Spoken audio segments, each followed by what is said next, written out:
Hello everybody, my name is Hero of Warfare and welcome to my channel.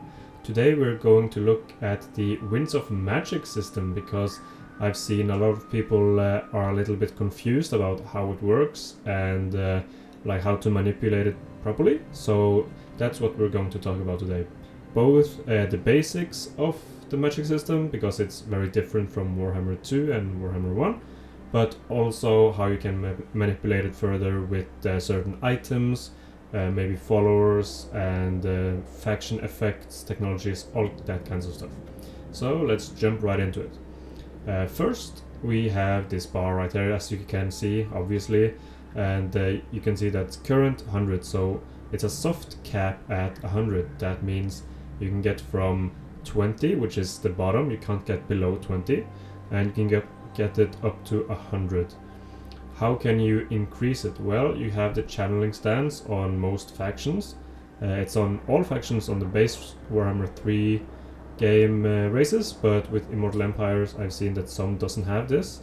Norska for example, but more on that later. But if you go into this stance, you can see that it generates 15 Winds of Magic per turn. But then you also have modifiers, so you can see technology plus 3, that's this one I believe, yeah, Winds of Magic Power Reserve plus 3 per turn, all armies. And also we have this Winds of Magic Power Reserve change plus 20% when increasing, so instead of 15 you would get 16 or 17. Also the same with this guy. I've seen that in Immortal Empires this trait is changed to plus 5 Winds of Magic Power Reserve, so that you can get 105, 110, etc. with how many of those traits you have in an army.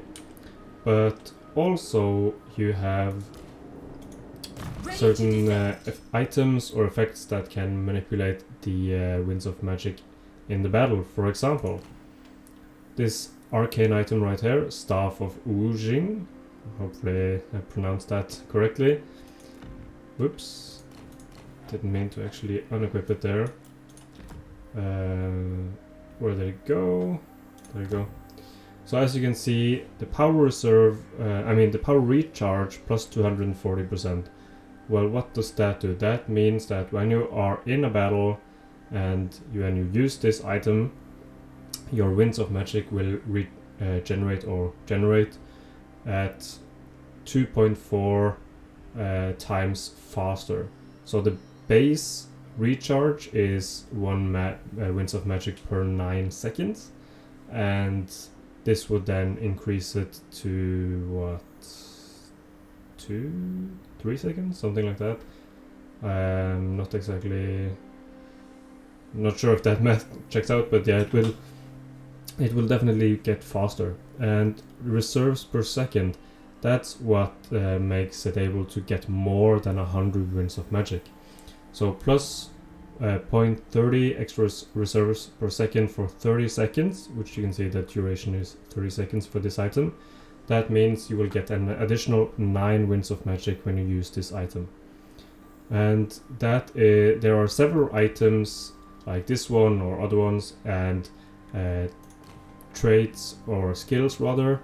For example, the ogres, they have a unique skill instead of Arcane Conduit, which actually gives extra reserves per second. I'm gonna show you that in a second. But the Arcane Conduit only does power recharge. That means that you get it at 40% extra recharge rate. So instead of the regular 1 Winds of Magic per 9 seconds, you get it 40% faster. And of course this stacks, so since I have 3 magic wielders in one army, it's 120%. Also with the Cathay and some other factions, you now have something called, let me see where it is, Mastery of Elemental Winds. So that means your spells actually can be stronger. For example, the Talons of Night, for example. You can see damage per second with the unupgraded is 10. So with the mastery of elemental winds, I believe it goes up by 15%, so then it would be 15% stronger. And this goes for all spells, not just damage spells. If you have seen one of my siege defense guides, you have seen that in the Cathay Bastion defense we get the ward save up to like 51% instead of 44%, so that's definitely worth to have the mastery of elemental winds. So that is the basic of the winds of magic. Of course you have the winds are flowing on the campaign map. So right here in this terrain or region or province, it is tempestuous, which is the highest. That means it increases by 10 every turn, just passively, and then it goes down to what's the other one called? Strong, I believe. Let's see. Can I check it here? Yeah. So here, yeah, here we go. Strong, that's +5, and calm, that's the lowest one, -10. Here we have weak, which is -5, and where is like neutral, basically. I think that's just called blowing. That's just, yeah, there we go. That's neither positive or negative. So those are the 5 different strengths that winds of magic on the campaign map can blow, and that will of course passively generate or take away magic from you. So that's the basic of it, and I'm gonna show you some of the other factions, how they can manipulate it. First we're gonna check out Tzeentch. Alright, so here we have Tzeentch's army, or Kairos' army rather, playing as him as one of the monogods Tzeentch, which is like the god of manipulation.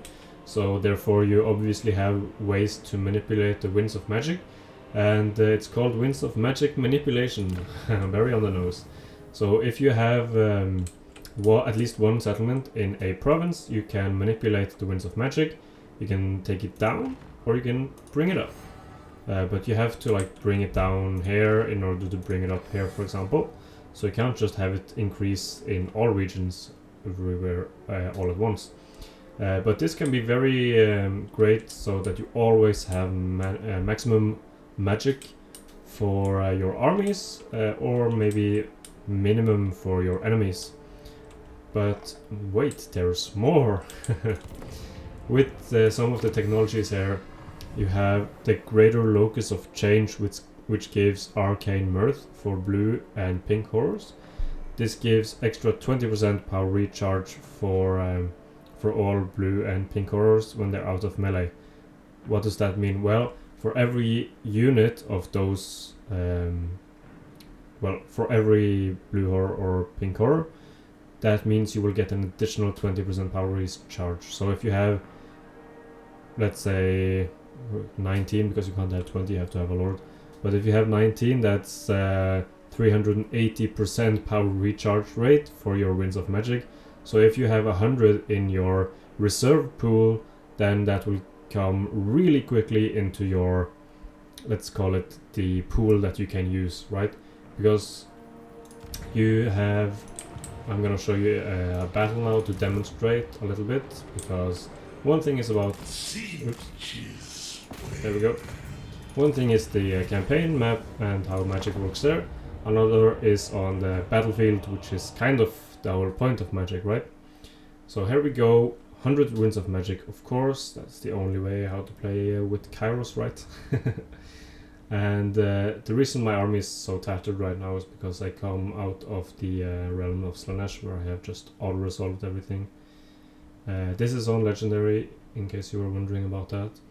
But right in this battle, I'm gonna show you some of the army abilities as well, because both the Legion of Chaos with Daniel, or the Demon Prince, and Tzeentch armies and factions, they have access to this right here, Arcane Surge, which gives you, ah crap, I should have showed you this, but yeah, this gives you power recharge plus 80%, so 80% faster from the power reserve, and it gives plus 0.15 reserves per second. So let me just put that into the calculator real quick. How much is that? Let's see. For 14 seconds times 0.15, so you get 2.1 extra winds of magic. So this fills up really quickly. I'm gonna show you, and you can spam this every 60 seconds to get 2 extra winds of magic. It's not a lot, but you can probably get this, I don't know, 10 or 20 times during a battle. If it's dragging on, that means 20 or 40 extra winds of magic, which is a lot. Obviously there are more damaging army abilities, but that's besides the point. Also, there are passives in some of the lores of magic, like the Wind of Death, not the Wind of Death, the Death lore of magic, that's what I meant. There we have this passive ability, which is called life leeching. There's also something similar in Beast, I believe, and don't remember if it's like this in any of the other lores, maybe. Anyways, it gives extra 0.1 reserves per second when you're casting for 25 seconds. So that's an extra 2.5 winds of magic right there. So all of these accumulate and stack up on top of each other, and you will get a lot more winds of magic than, the base amount, basically. So let's just start this battle. I'm not going to really focus on the actual battle itself. I'm just going to show you. So you start with 20, and you can see, let me just pause it if I can. The legendary difficulty. But yeah, you can see power reserve goes down from 100, and you can hold 100 in your active pool at once, and you can have more than 100 in the reserve, but you can't have more than 100 in your active pool, and you will never start with more than 20 in the start of a battle unless you press gamble, which I didn't. You can get it up to a little bit more, but yeah, here you can see Arcane Mirth for all my pink and blue horrors, plus Greater Arcane Conduit for Tzeentch. That also gives me Mastery of Elemental Winds, plus 10%. And let's just show off some spells.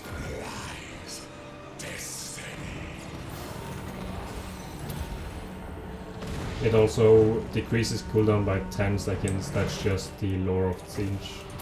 So you can spam spells really easily. And here you can see we are filling up this Arcane Surge. It increases faster if you use more Winds of Magic. So just press this on a spellcaster, and then we get some faster recharge rate. So you can see 1 per 2 seconds, and Arcane Surge 0.15 and Life Leeching 0.1, meaning we get an additional 4 or 4.5 or whatever it was. So if you do this throughout the battle, you will get way more magic than like the base amount. Obviously not every lord and not every faction, I think at least, will be able to manipulate it to this degree, but so far I've seen reserve modifiers in every single faction of Warhammer 3 except for Khorne, of course. He doesn't have magic. But yeah, all of the other ones I've seen reserve modifiers, so you will be able to get more Winds of Magic than 100. And I'm gonna show you some of the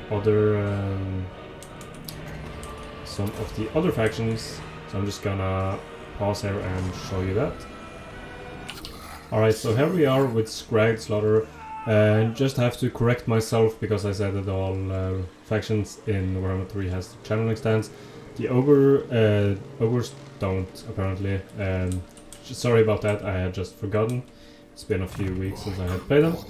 But anyways, here we have Scrag, which obviously is a caster lord or a mage or whatever you want to call it. And instead of Arcane Conduit, he gets extra ingredients, which all of the butchers does, all of the like spellcasters, or not the fire belly, but all the butchers in the ogre armies, or what do you call it? Yeah, the ogre armies. So this gives power recharge plus 160, so it's way more than the 40% from Arcane Conduit. But this is only 31 seconds, while Arcane Conduit is permanent, like it's throughout the entire battle. And you also get plus 20 reserves per second for 31 seconds, so let's just do the math, and, excuse me, and see how much that is. 31 times 920, so you actually get 6.2 extra Winds of Magic. You have to be in melee to recharge this though, and it's a 90 seconds cooldown, so you have to be in melee for 90 seconds to use this again. But you know, ogres, they want to be in melee all the time anyway, so it's not really a problem. And usually with the ogres, this is really good because you make the, especially infantry, clump up around you, and you can use either the Maw or Bone Crusher, which is one of my favorite spells from the new Lores of Magic. It just looks so amazing, and then you can just hammer them down. And I don't know if I have any items here which gives extra, what do you call it? Oops. Extra reserves per second, but just let me check for a second here. Yeah, Forbidden Rod, of course. That's changed from Warhammer 2. I mean, it's basically the same. Now you have 3 uses instead of infinite uses. Still does damage to yourself. I think it does a little bit less damage. And it is 240% extra power recharge and 0.30 reserves per second. So it's the same as the Cathayan item I showed you, except for this one only lasts for 23 seconds, but time that with 3 times, so it's actually better. But you of course do some damage to yourself, so unless you have some healing, then it can be some a little bit dangerous. But yeah,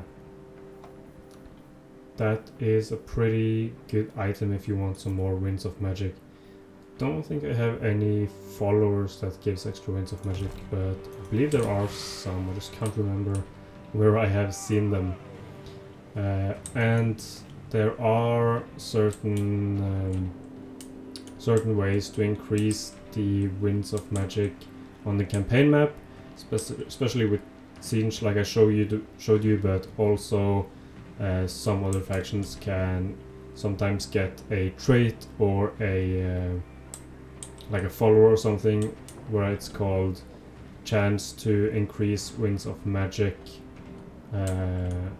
or can't remember exactly word by word how it is spelled, but basically it has a chance to increase the Winds of Magic to go from calm, for example, to blowing, and from blowing to strong, and from strong to what's it called, tempestuous. Doomkeep here, or Legion of Chaos rather, the Demons of Chaos. He of course has the Arcane Surge ability just like Tzeentch, like I showed you, so he can manipulate it the same way. And this video would be way too long if I was going to show you everything that you could do with like item and stuff with reserves to magic, but this is like the gist of it. So please let me know in the comment section below if you have any questions, if there is anything that you feel like I missed out on, or something that I forgot. There probably was, but that's just because there are so much to talk about. The things to take away is, yes, 100 is a soft cap, but you can get more Winds of Magic than that in your reserve. In Warhammer 3 you can get 100 Winds of Magic active at the same time, so in a lot of the cases, if you don't have to engage the enemy right at once, you can actually just wait and get 100 Winds of Magic before you start engaging. That way you can just keep casting spells, boom boom boom, and do a lot of damage, and it can really be helpful sometimes, compared to Warhammer 1 and 2 where you only had 30 at a time, so that's actually a buff. A lot of people hated the Winds of Magic rework because they thought it was a nerf. In most cases it's not. The only way it's a nerf is the knowledgeable hero spam that you could do in Warhammer 2, where you just had a lot of heroes or lords with a knowledgeable trait which gave you +5 Winds of Magic to your reserve. So in the late game you could have like 600 or 700 Winds of Magic, but that's kind of ridiculous, right? But here you can still have up to 150 or up to 200 maybe in one battle, so I don't think that is a shortage of Winds of Magic at all. And also a lot of the spells are way easier to track now because it says how much damage it's going to do. And the same with like how you manipulate the Winds of Magic is way easier to do now, because before you only had the blowing winds rather, like on the campaign map to rely on, and in Warhammer 1 and 2 it actually went down to -50, so it's less punishing on Warhammer 3. And you can of course go into channeling stance with most factions. The ogres have this give me gut magic, which gives 5 extra Winds of Magic per turn, so it's a little bit like channeling stance, but it costs food of course. So you can actually manipulate your Winds of Magic reserve way easier in Warhammer 3 than in the other two games. So overall I think the Winds of Magic rework was a buff, and it was, or is, it's way easier now to control how you are going to use your Winds of Magic and also how you can manipulate it. But I don't know if everyone agrees with me. I know some people don't, some content creators don't, but we will see how we go along with Immortal Empires, how everything is going to shape out. They are of course changing it a little bit already from Realms of Chaos to Warhammer 3, so we will see how it goes. Hopefully it just gets better, and all the different super mega casters like Teclis and Balthazar Gelt can be just as strong as they were in Warhammer 2, if not stronger. So with that, that is all for me for this time. I'll see you next time and have a great day. See ya, bye.